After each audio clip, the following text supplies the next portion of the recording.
Alright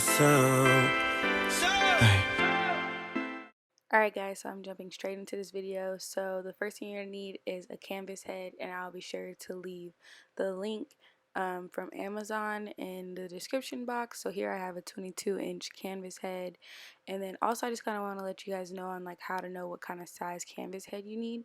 So you're going to want to do measurements of your head. So you're going to want the circumference. So this is how you get your circumference of your head. And then you're going to also want to get your ear to ear measurement. So my ear to ear measurement is 12. And then you're also going to want to get the front to back measurement. So like the front of your forehead to the back of your neck, I guess. And mine's 13 and a half. And then I also use a dome cap to make my wigs. And you can get these at the beauty supply store for like $2, $1, and you can also order them off of Amazon, so I'll also leave that link as well. So the first thing that you're going to want to do after you've sized your head is you want to get rid of the extra, like the excess cap that is on the cap after you've done like the spacing. So what you would do is just like kind of pull it, and you'll know like, alright, cool, I need to get rid of this. And it's best to sew it in the front. At first I was going to sew it in the back, and I was like, that's not smart. So you want to fold it over to the front and then just sew it down just like I'm doing in the video. And then after that, what you're going to do is you're going to measure the sides of the cap, like from your ear to ear measurements, just to make sure the cap is like still position, like has that space gone, if that makes sense. Wow, does that make sense? I'm really trying to be as clear as possible for this video. Yeah, so this is perfect because it's 12 and that's what my ears are, or my ear to ear measurement. Okay, so for the frontal, I am placing the frontal like a centimeter forward or in front of the dome cap, just because that's where I usually like my frontals to sit. Like I know I need that like extra space, so you want to do that as well from the measurements. And then what I do is I pin the back just so I can kind of like get that pull and use as much space on the dome cap, not as much space, but like enough space to where I get most of the frontal, because obviously you're going to cut the excess lace off.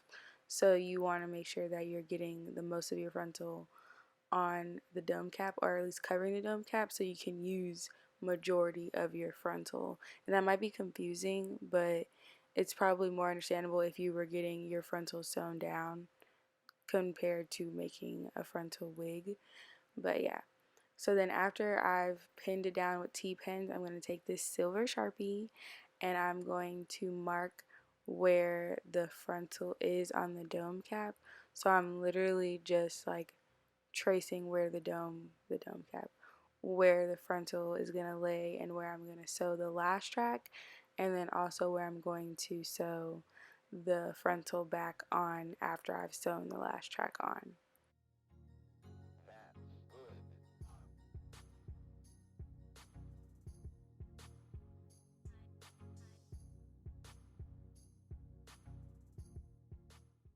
Okay, so after we've gotten the frontal, now I'm just marking my measurements for where I'm going to put the bundles, and this makes everything so much easier. And I'm trying to do them at least an inch apart. If anything, you want them to be like 3/4 of an inch, but you don't want them to be too close. And yeah, so I use the Sharpie. I used to use like a white eyeliner. That didn't work out for one time because it would just disappear. But yeah, so this is how I do that, and that's how that looks. And then going into the sewing machine that I use. So I use a Singer sewing machine that I got from, what is that, like a fabric store, Annie's? I don't know what it's called actually. So yeah, this is me showing it. Sorry for my bad camera stuff. But that's the foot pedal, and then it plugs in on the side of the sewing machine. And obviously now I'm just kind of showing you guys the hair bundle.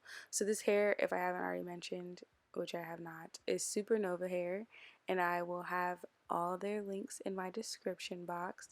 And I just wanted to show you guys, like, you know, a nice way to open your bundles that makes it easier and it doesn't allow the hair to tangle. I like doing this because it kind of like gets you, you get to feel the hair too, and then you're like combing it out too at the same time, you know? It's like two in one. Boom. No, but as far as the settings for the sewing machine, so you want the width to be on 5, which shows you how wide the zigzags are going to be, and then the length, I kept the length on 3 because that's what the lady told me to keep it on. And then as far as the setting is zigzag. And so now I'm going to start sewing. So for the first part, what you want to do obviously is you want to make sure that you have the bundle or the track laid flat on the dome cap.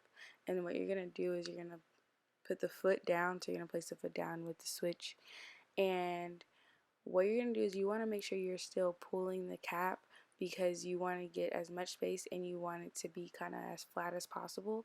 I'm still trying to work on this because I do feel like I have like some lumps still, but not as many as I used to.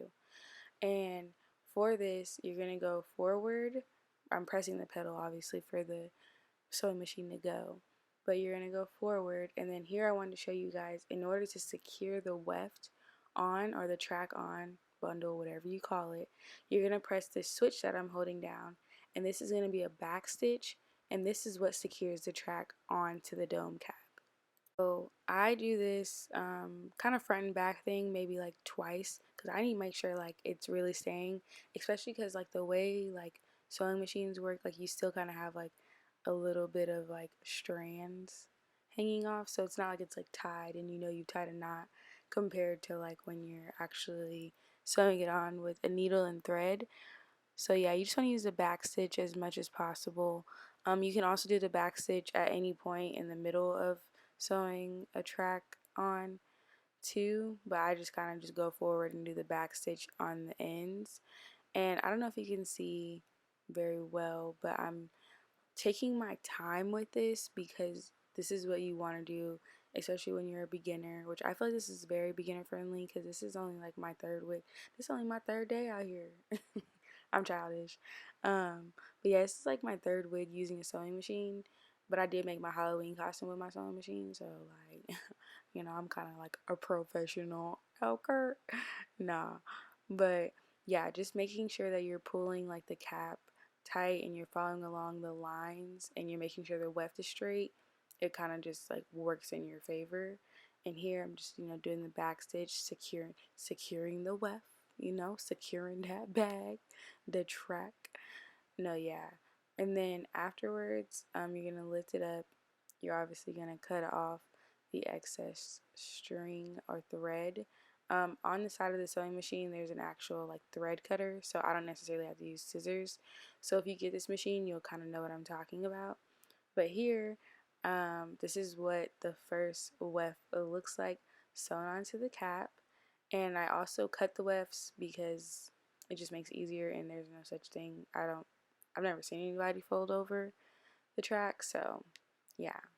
And then this is just like a better look, you feel me? Like, it just looks so good. It makes it a lot easier. Sorry for my sloppy lines. And then here I'm just kind of just wanting to show you guys like again, you know, what it looks like from a different angle sewing on a weft. And I did not I did not go in like a regular speed, so this is kind of sped up. But you can see how I'm like stretching the dome cap and taking my time and making sure that I'm going along the sides.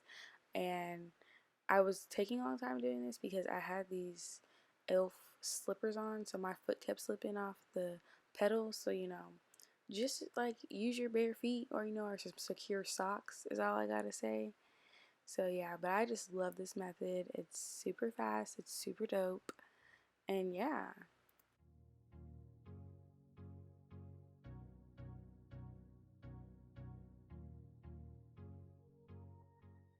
Okay, so now I just want to show you guys what it's like if you were to, like, so if you want to double your wefts, this is what you do. So all you'd have to do is like fold over one end and literally just take one like the opposite side and keep it underneath, and you can keep the settings on the same, so like the width will still be 5 and it's zigzag.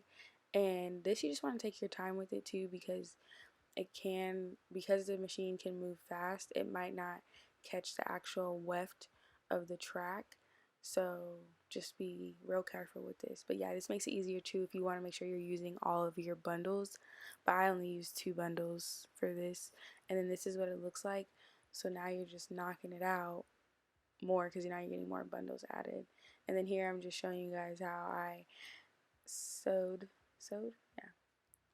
on the double track to the dome cap. Same process, still following the line, stretching the cap out, making sure that it's smooth enough so that I can try to prevent as many lumps and bumps as possible.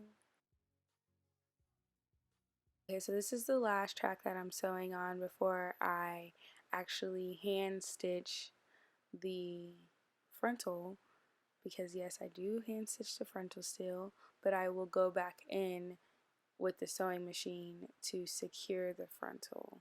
And I just do that so it can be like, you know, super snatched and on there. So this is what it looks like without the frontal. And you can see, like, I'm honest, like I feel like I do have a little lumps, or you can see the lumps, but it's not on every track. It's just like that last track, so I gotta do better with that. But anyways, this is how I sew on a frontal.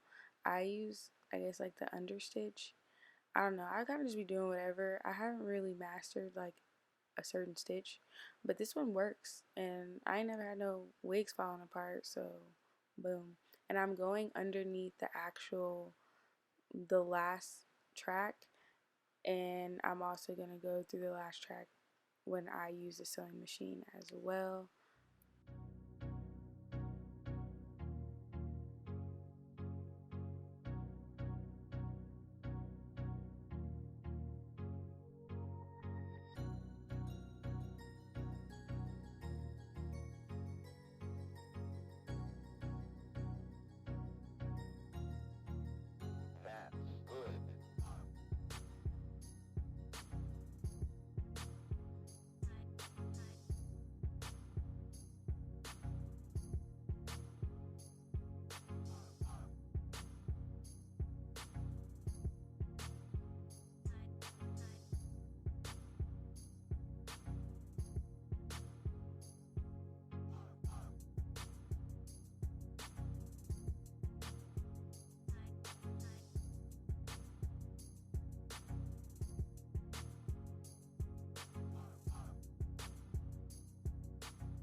So I realized after the fact that I didn't get a good angle of me sewing on the frontal to the dome cap with the sewing machine, but it's still the same thing. I literally just like split the hair apart and just kind of went over my stitch, and I did notice that this actually made the lump disappear, and you guys will see that in the later videos of me actually applying this wig and dyeing this wig.